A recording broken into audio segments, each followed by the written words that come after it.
Faktor resikonya, bisa misalnya kita mempunyai atau ibu hamil itu mempunyai faktor risiko penyakit kronis, misalnya ada hipertensi atau sakit gula, nah itu harus diperbaiki.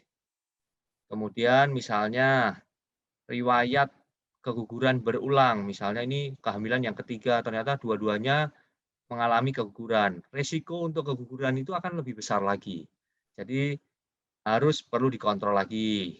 Kemudian misalnya ada demam tinggi, misalnya batuk pilek aja, itu harus secepatnya diberikan pengobatan karena demam yang tinggi itu untuk kehamilan muda resikonya akan terjadi pendarahan. Jadi kita harus lihat faktor-faktor risiko baru kita bisa mengobati.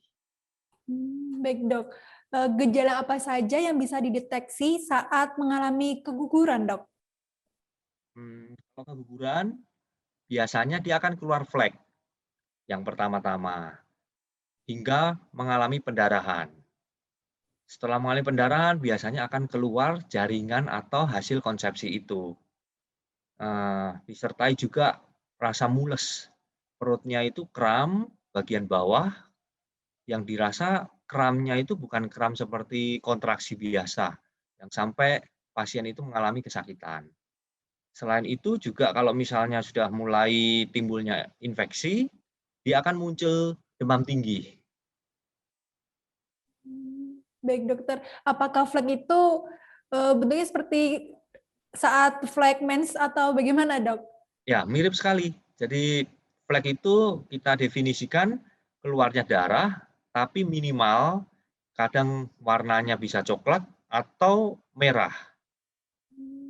Merah muda atau merah Merah merah muda kehitaman? mau merah merah merah darah termasuk, Termasuk ya, Dok ya? ya. Oh, baik Dokter. Lalu apakah terdapat komplikasi keguguran saat hamil muda, Dokter? Bila iya, bisa disebutkan apa saja, Dok? Komplikasi keguguran yang pertama resikonya kan pendarahan. Kalau pendarahan berarti pasien bisa mengalami anemia.